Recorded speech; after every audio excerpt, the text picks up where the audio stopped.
Woo! What's going on, guys? Orms Forum coming at you guys today. Gonna go a different route. We're gonna go a little bit of baseball. Baseball's back. That's what the question mark. Not too sure.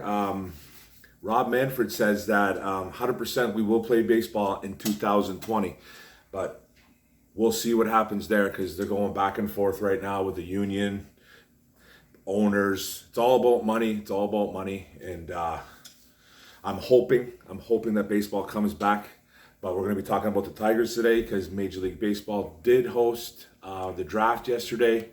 They did the first round in the Major League Baseball draft, and the Detroit Tigers had the number one pick, and we ended up taking Spencer Torkelson, the first baseman out of Arizona State. Great pick. First pick, you can't really mess that pick up. So we'll see what happens there. But the pick itself was awesome. It was a great pick. He was drafted as a third baseman though. When the Tigers took him, they took him as a third baseman. There could be a different few reasons there. One, Miggy has been known to be the type of guy that does not want to DH, okay? He doesn't want to be a DH, but he has suffered through all kinds of chronic knee injuries the past couple of years, and it's kind of deterred his baseball skills and his hitting, his fielding, all that.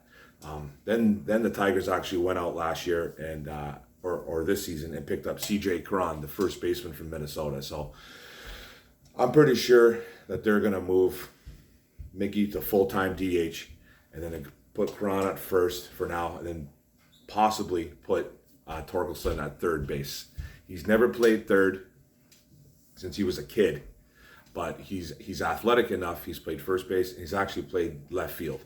So he's got the athleticism to play third base probably, but we'll just see how he is because he hasn't done it since he was a kid apparently. So, but his bat is phenomenal, okay? And the Tigers have been known to do stuff like this in the past. They did it back like a few years ago when they traded for Prince Fielder, and they actually moved Miguel back to third base when they brought in Prince. So the Tigers have been known to do it. As long as you can play, as long as you can hit, the Tigers will be okay with you if you're at third base and you're not the greatest defensively, but you have to be able to hit. And this Torkelson kid can hit. But anyways, back to Torkelson, man. 6'2", 220 pounds. Absolute masher, man. And Arizona State just pumps out first-round talent. They've been doing it for years, ever since like Bob Horner and all that, Rick Monday, all those guys, man. Google those guys. They're older dudes, but they just pump out first-round talent all the time. It's a very good program. It's an awesome program. Now, with Torque, I kind of feel for this kid. I feel for this kid because this kid has he would have broke so many records if this COVID-19 stuff didn't happen. He was going to shatter all kinds of records, man, like 3 or 4 records. And he just became shy of a few of them. And I feel for the kid, man. He was 3 home runs shy of beating out Horner's record at ASU. 3 records to tie it, 4 to beat it, and that's disheartening because I really wanted to see this kid do it. It sucks for him. Then he had a chance. If he would have went drafted as a first baseman, it would have been marked the first time in history that a right-handed first baseman went first overall. So we got that taken from him when the Tigers drafted him as a third baseman.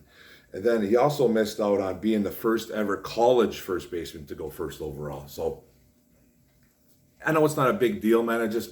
But firsts of anything are pretty big, and I always like seeing stuff like that. But this is the kid, man, that had a 337 career average, 54 dingers, 130 RBIs, 152 runs, slugged an amazing 729. So the guy's the real deal, okay? And he gets and he only struck out like 104 times, walked over 110 times. So right there, that tells me he's got amazing patience and amazing discipline. His eye is elite level, and it's very rare that you see a slugger a guy that's got absolute elite home run power, to have great discipline at the plate, great eyes, great discipline, all that. It's awesome. That hits for average. It's very rare. There's guys in the majors that do it, obviously, but it's excellent to see a kid coming in to be able to do that. Like I said, he's athletic enough to move to third base, but we'll get to that another day. I'm not really going to dwell on that too much.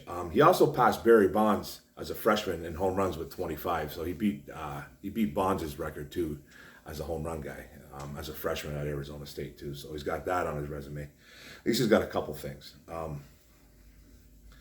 But the thing is with this kid, man, he's very humble. He came out and just clearly said he's fine with going to third base. He has no issues with it, man. He said he's a baseball player first, and he's not delegated just to one position. So I love hearing stuff like that, because you will hear a lot of guys, especially baseball players. Man, baseball players are very conceited, very superstitious.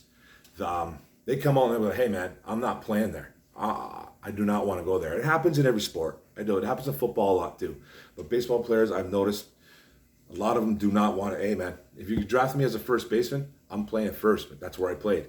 But this kid is all good, says he'll go, he just wants to win. And I love that, man. I love that about this kid. And don't worry guys about his about him having an aluminum bat in his hand in college only. He played in the Cape Cod League. It's the Cape Cod League, and it's all wooden bats, and he absolutely mashed. He hit for average. He did very well in the summer league for Team USA. So the kid's the real deal, man. Extremely polished. He has that old school approach to him.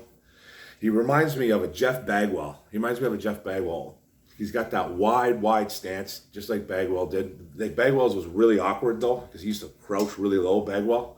But Tork's got that wide stance, and he doesn't kick out his front leg. Like he steps very small step. He's all Torkelson, man. Do you know what I mean?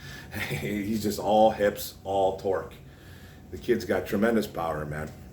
Bottom line, the kid's a future 3-4 hitter with 30 plus home run potential. Easy. He's going to fit in really nicely with that team in the future. I'm not sure what they're going to do with him with the minor leagues, because I don't know what's going on with baseball this year. We're getting promised that baseball is coming, so I don't know what they're going to really do with him, because the minor leagues, like say they do like a 78 game season, I don't really know what they're going to do with their rooks. Like Torkelson, don't want to ruin the kid. You don't want to call him up right away. He might need a little sprinkle of spring training. Well, we all need spring training, but a little sprinkle of the minors. I don't think he needs to be down there long. The kid is he's ready to go.